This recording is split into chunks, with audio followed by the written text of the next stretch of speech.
नमस्कार दोस्तों, आज का मेरी इस वीडियो में आपका स्वागत है।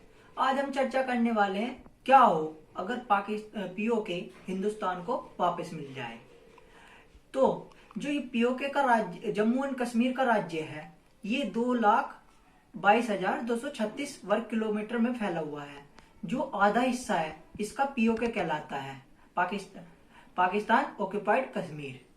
आप जानते ही हैं, सारा खेल इतिहास का है। इतिहास में क्या हुआ, इससे ही पीओके बना है। अब हम विस्तार से देखते हैं कि पीओके कैसे बना है। पीओके बना है कि जब हमारा देश आजाद हुआ 1947 में, तो हमारे देश में 552 प्रिंसली स्टेट थे। प्रिंसली स्टेट वे होते हैं जो किसी राजा के अंडर में आते हैं, रियासतें थी। उन्हें एक ऑफर दिया गया कि आप या तो पाकिस्तान में ज्वाइन कर सकते हैं या हिंदुस्तान में। तो पाकिस्तान में हो गए आधे प्रिंसली स्टेट और आधे इसमें हिंदुस्तान में। लास्ट में 3 बचे थे princely state. Jammu and Kashmir, जो कश्मीर के राज्य थे, वो हरि सिंह थे, वे इंडिपेंडेंट रहना चाहते थे।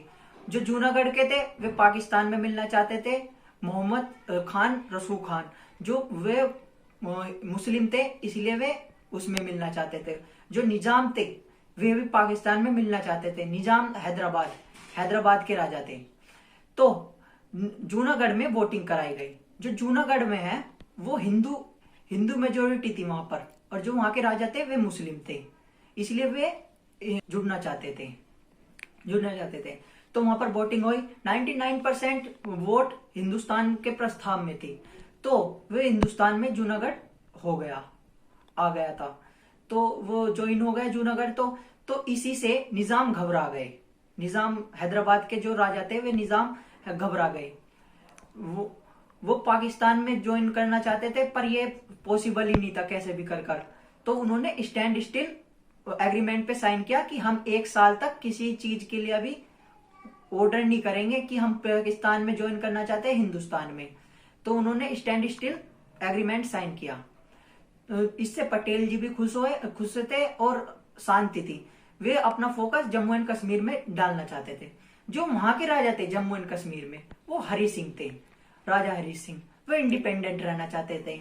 इसमें भी उनका ये था कि जो वे पाकिस्तान में ज्वाइन करे तो वे हिंदू थे, और जो वहां की मेजोरिटी थी वो मुस्लिम थी कश्मीर की। तो वहां पर वे राजा ज्यादा दिन तक टिक नहीं पाते। जो वे हिंदुस्तान में ज्वाइन करे तो वो हमारे देश डेमोक्रेटिक कंट्री है, जिससे कि उनकी रियासत खत्म ही हो जाती। तो उन्होंने डिसाइड किया कि हम इंडिपेंडेंट रहेंगे। तो फिर इंडिपेंडेंट रहेंगे तो उधर से जिन्ना भी फोकस करने लगे कश्मीर पर उन्होंने एक फौज खड़ी कर दी, अपनी पाकिस्तान की आजाद पाकिस्तान फौज कर दी। तो उन्होंने उस पर अटैक कर दिया। तो राजा सोचते थे हम इन्हें झेल लेंगे, हम इनसे निपट लेंगे। तो फिर वे वहां की मेजोरिटी थे मुस्लिम, तो राजा को एक और डर था कि वो उसमें नहीं मिल जाए जाकर, और जैसा डर था वही हुआ। जहां तक पीओके है वहां तक उन्होंने कब्जा कर लिया था। फिर राजा हमारे यहाँ पर आए नेहरू जी से बात करने। तो उन्होंने ये कह दिया, हमारा देश जब हमारे पे कोई अटैक करेगा, जब भी हम किसी पर अटैक करेंगे, अदरवाइज आपको हमारे देश में ज्वाइन करना पड़ेगा।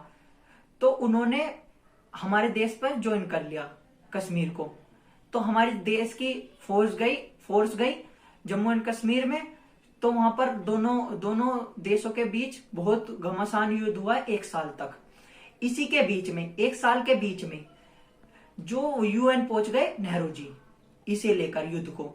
तो यूएन की 3 शर्तें थी कि पहले तो अभी के अभी युद्ध रोकना है, दूसरा पाकिस्तानी फोर्स को खाली करना पड़ेगा जम्मू और कश्मीर पर, तीसरा जब जम्मू एंड कश्मीर में से ये हट जाएंगी पाकिस्तान की सेना, जब भी हमारी पीछे हट जाएगी।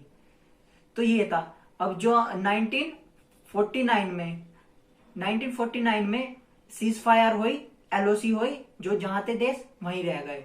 जम्मू पीओके चला गया पाकिस्तान, मतलब पाकिस्तान ऑक्युपाइड कश्मीर, और जो हिंदुस्तान का आधा बचा वो हालांकि वो भारत का ही हिस्सा है। अब भी बेफालतू की जताते हैं पाकिस्तानी लोग।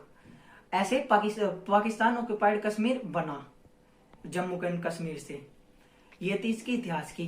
क्या हो अगर पाकिस्तान ऑक्युपाइड कश्मीर हमारे पास आ जाए, हिंदुस्तान के पास आ जाए, तो हमें बहुत से फायदे हैं। वहां पर नेचुरल रिसोर्स का बहुत बड़ा भंडार है, जिससे चाइना लूट रहा है। अब पाकिस्तान पे तो इतना कर्जा है, तो चाइना लूट रहा है उसे। पहले बहुत सारे जो हाइड्रो पावर है, वहां से इलेक्ट्रिसिटी जनरेट की जा सकती है बहुत ही ज्यादा मात्रा में। और जो वहां की वादियां है, हसीन वादियां, उन्हें हम टूरिज्म के लिए प्रमोट कर सकते हैं। इससे हमारे देश की जीडीपी के लिए भी ग्रोथ होगा। तो अब उनकी पीओके की जनता भी अब चाहती है, हाल ही के सूत्रों से खबर आई है कि इसमें हिंदुस्तान में ज्वाइन करना चाहती है, क्योंकि जो वहां जो कंपनी आई है अब इन्वेस्ट करने के लिए 370 हटने के बाद, वो इमार्ट है जो यूए की कंपनी है, वो 700 करोड़ समथिंग उसमें लगाने वाले हैं, इन्वेस्ट करने वाले हैं जम्मू कश्मीर में, जो जिससे कि वहां के लोगों को रोजगार मिलेगा और बहुत ही अच्छे टूरिज्म प्रमोट होगा। और तीसरा फायदा है, चाइना और पाकिस्तान के बीच एक ही लैंड रूट जोड़ता है, वो लैंड रूट खत्म हो जाएगा जो कि पीओके से होकर गुजरता है।